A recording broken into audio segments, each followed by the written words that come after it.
Alright everyone, with this report from Shabs coming out for why Kevin Durant is requesting a trade, and his reasoning being that he wants Sean Marks and Steve Nash gone, I figured that this video would be helpful in showing why Steve Nash is the worst coach in the National Basketball Association.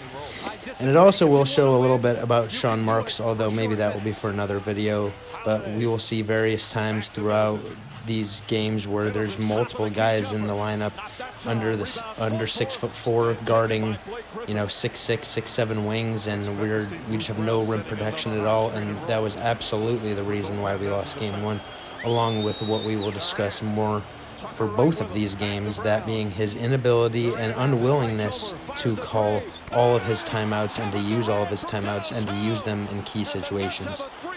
So as we see here with the video, Kevin just hit a huge three-pointer to put them up 3 with 1:23 to go. So I'll just kind of jump in here whenever I want to make a point. Come off and make big-time shots when it matters most. Mama, there goes that match.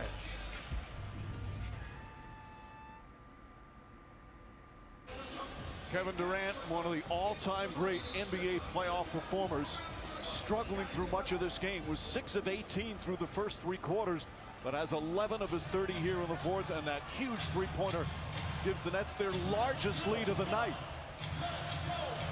But still 1:23 remaining here in the fourth. James Harden was not playing this game. I want to remind everyone they were up 2-0 without James Harden, and then after this game, Kyrie goes down, and then James returns game 5, 6, and 7 at a very limited, and he was very limited. I'll just say that. The goaltending call here, I remember, was huge. He might have missed if Blake didn't touch the rim at all, and who knows. But we see here the Nets are still up 1. There's about a minute and change to go. This was the small lineup that Brooklyn was running with: Blake at the 5, Kevin at the 4, Joe at the 3. Then they had Bruce at the kind of utility spot, setting a lot of screens, doing a lot of these actions right here with Kevin and Kyrie. Pulls back, uses the screen. Back out to Harris. 4 on the 24. And this right here, Joe Harris was absolutely ice cold. And man, that's brutal. Wide open 15-footer, absolute brick. 45 seconds. Drew comes along, and no foul called on this one. So 44 seconds to go. And the main point for me making this video is, again, the timeouts, but also, why was he having some of these lineups in the game? I realize, we're dealing with some injuries, but man. Yeah, but be consistent. Middleton jumper. Still up by 1. So here I want to pause the video. So this is a huge moment. So 34 seconds to go. 21 seconds on the shot clock, up by 1. You have 2 timeouts left. I want to make that very clear. Steve decides not to use either one of them. And Kevin, who, as we have seen throughout this video already, has been absolutely red hot. They don't even involve him in this action at all. Without calling a timeout, no play set up or anything. They get a pick and roll with Bruce Brown floater. And then let up a walk-in from Drew Holiday on the other end. Similar theme we'll see with the next game too, which is funny. Puts Milwaukee up 1, 11.4 seconds. Again, now Brooklyn chooses to call the timeout. Steve doesn't want to call the timeout when they're up 1 and he has 2 to go, but he will call one when they're down 1 and with only 11 seconds to go.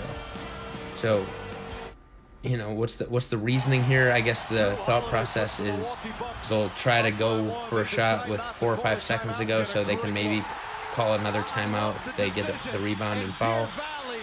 And I think they do end up getting 1 extra shot, but 2 terrible shots are better than 1 good one. So this is the play that Steve draws up. 11.4 seconds to go. Again, we still have a timeout. The Nets still have a timeout. 11.4 seconds to go. Inbound the ball. It's fumbled. Kyrie gets a hold of it, passes it to Bruce. 8.5 seconds left. The Nets still have a timeout. Again, Kevin Durant is red hot. Hasn't touched the ball in a few possessions now.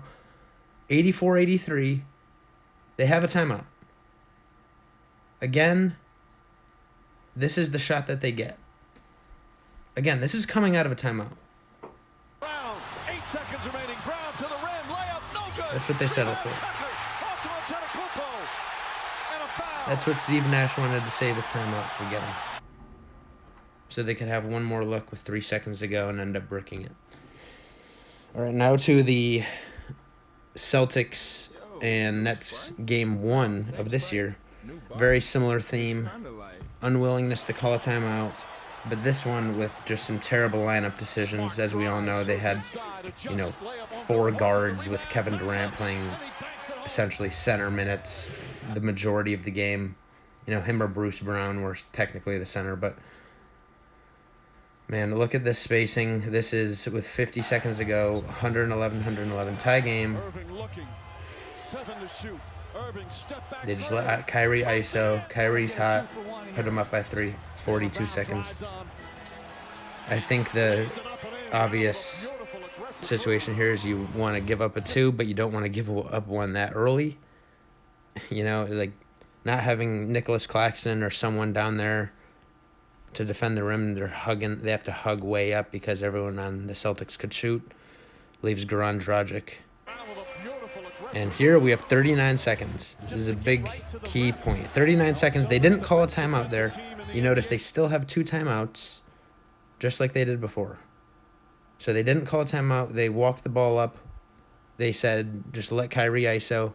That's what we're going to do. They could get a 2-for-1 by calling it, call a timeout, drop a quick play, get Kevin Durant or Kyrie a quick shot, since they're up by 1, and then you still get the last shot. Instead, this is what they come up with. Kyrie's doubled, forced to give it up. Kevin, great defense by Jason Tatum, forces a long shot. Again, there's not much he could do. Kevin was given the ball with a few seconds left. And Celtics just played absolutely great team basketball. Another spin-around shot for the win. The Nets walk away.